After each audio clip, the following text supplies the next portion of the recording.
ITV media. Telangana రాజకీయాల్లో కల్వకుంట్ల కవిత నిత్యం hot topic అవుతుంది. ఆమె బీఆర్ఎస్ పతనాన్ని కోరుకుంటున్నట్లు స్పష్టమవుతుంది. ఈ సందర్భంలోనే గత కొంతకాలంగా ఆమె గులాబీ నేతలను 2 తిట్టి 4 అనిపించుకుంటున్నారు. ఆమె తమ పార్టీ అధినేత కుమార్తె అని కూడా బీఆర్ఎస్ నేతలు చూసి చూన్నట్లుగా వ్యవహరిస్తున్నారు. ఇదే అదునుగా భావించిన ఆమె ఇంకా రెచ్చిపోయి కారు నేతలను ఇరుకుని పెట్టే ప్రయత్నం చేస్తుంది. గత 10 ఏళ్ల కేసీఆర్ పాలనలో ఆమెకు వంగి వంగి నమస్కారాలు చేసిన చోటా బడా నేతలే నేడు కవితపై తెట్ల దండకాన్ని అందుకుంటున్నారు.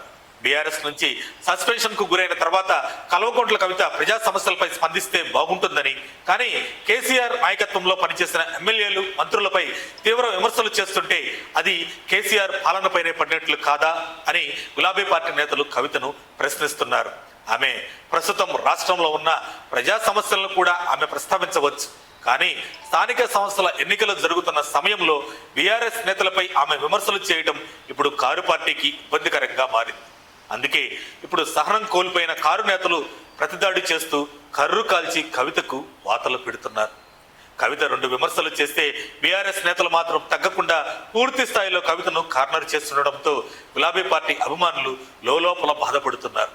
అదే సమయంలో కవిత కూడా సంయమనం పాటించాలని కోరుతున్నారు.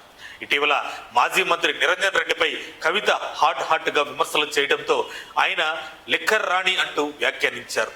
ఇంతటితో ఆగకుండా ఎమ్మెల్యే సబితా ఇంద్రారెడ్డిపై కూడా కవిత తీవ్రమైన ఆరోపణలు చేశారు. మహేశ్వరం నియోజకవర్గంలోని పలు చెరువులపై సబిత అనుచరులు కబ్జాలకు పాల్పడుతున్నారని కవిత ఆరోపించింది. ఇది క్రమంలోనే మాజీ మంత్రి మల్లారెడ్డిపై కవిత సంచలన ఆరోపణలు చేశారు. నేను మేడ్చల్లో పూలమ్మినా పాలమ్మినా అని చెప్పిన మల్లారెడ్డి వేల ఎకరాలు కబ్జా చేశారని కవిత ఆరోపించారు. ఇదే తరహాలో ఒక్కొక్కరిని ఆట ఆడుకుంటుంది కవిత.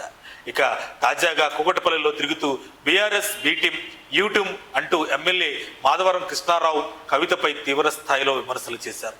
హైదరాబాద్లో సీఎం రేవంత్ రెడ్డికి కూడా లేనంత పెద్ద ఇల్లు ఆమెకు ఉందన్నారు.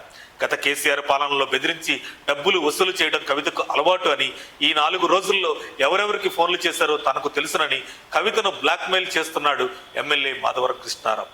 ఆమె ఇంట్లో కుక్క పేరు కూడా విస్కీ అని పెట్టుకున్నారని సెటైరికల్ కామెంట్స్ చేశారు. తెలంగాణ నుంచి ఢిల్లీ వరకు నీ అవినీతి భాగవతం నాకు తెలుసని తెలిపారు. ఆమె ఏ బంగారం దుకాణాన్ని వదలలేదని అన్నారు. కేసీఆర్ పై అభిమానంతో తాము కవితపై మాట్లాడటం లేదని మాధవరం కృష్ణారావు అన్నారు. నీ సంగతి, నీ మొగుడి వ్యవహారం ఏంటో తనకు తెలుసునని అన్నారు. నీ బండారం బయట పెడితే నువ్వు బయట కూడా తిరగలేవని మాధవరం కృష్ణారావు అన్నారు. ఇలా కల్వకుంట్ల కవిత 2 అని 4 తగిలించుకుని తిరుగుతున్నారని విశ్లేషకులు వ్యక్తం చేస్తున్నారు. మరిన్ని అప్డేట్స్ కోసం మా కాయ్ టీవీని సబ్స్క్రైబ్ చేసుకోండి. మా వీడియో కనుక మీకు నచ్చినట్లయితే లైక్ చేయండి, షేర్ చేయండి. మీ విలువైన అభిప్రాయాలను కామెంట్ బాక్స్లో తెలియజేయండి.